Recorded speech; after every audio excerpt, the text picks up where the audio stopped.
ශ්‍රීබතික් එකට ආදරය කරන ඔයාලට කොහොමද?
ඔන්න අපි වැඩ නවත්තන්න දවසක් තියලා. විශේෂයෙන්ම කියන්න ඕනේ මම ඇත්තටම මේ වීඩියෝ එක කරන්නේ මට ඒකට හෙල්ප් කරපු හැමෝටම thank you කියන්න.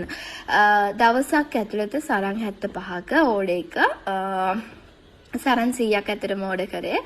නමුත් මට 100ක් දෙන්න බැරි හින්දා 75ක ඕඩර් එකට ඒක හදාගත්තා. 9 වෙනිදා රෑ ඕඩර් එක දැම්මා. 10 වෙනිදා උදේම කැන්ඩිවල නාදන් ෂොප් එකෙන් මට රෙදි ටික එව්වා.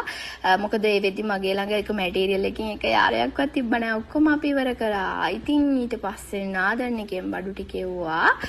8 9 10 11 පැය 4ක් ඇතුළත සරන් 75ම ඩිසයින් දාලා ඉවර කරා.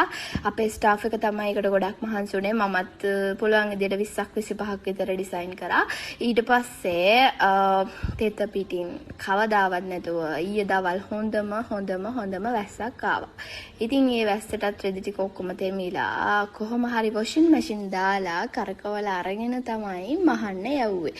තම්බලා ඉතින් සේදිලා ඇවිල්ලා ඒක වොෂින් මැෂින් දාලා ආවට පස්සේ චුට්ටක් තෙත තිබුණා. නමුත් කොහොම හරි බිබිල වටේම ඉන්න 4-5 දෙනෙක්ට මේ වෙලාවේ සරන් 75 බෙදලා කොහොම හරි ඒ ටික මහලා පාන්දර 3 වෙනකොට කස්ටමර්ගේ අතට යවුවා. ඉතින් මට හරිම සතුටුයි. මම හැම වෙලාවෙම උත්සාහ කරනවා මොකක් හරි ඇත්තටම අවදානමක් ගන්න. ඒ කියන්නේ ඔන්ටර්ප්‍රෙනර් කෙනෙක් කියන්නේම අවදානමක් ගන්න කෙනෙක්. ඉතින් මමත් හරි ආසයි. මේ අවුරුදු 2 ඇතුළත මම ගොඩාක් අවදානම් ගත්තා. ඉතින් ඒ වගේ සමහර 100%ක් හරි ගියපු ඒවා තියෙනවා. සමහර දේවල්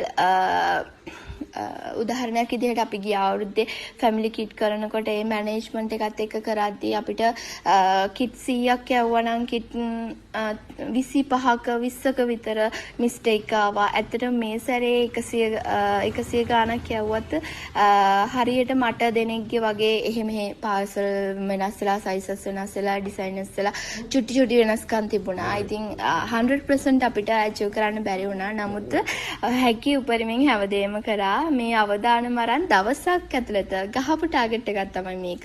ඉතින් ඒ පාට ලස්සනටම ආවා. මං හිතනවා මගේ කස්ටමර් හරිම හැපි වෙයි. දවස් 7කින් ඔන්න ඕස්ට්‍රේලියාව වලට එනවා. ආවට පස්සේ කමෙන්ට් එක හම්බ වෙයි. සුබ අවුරුද්දක් වේවා.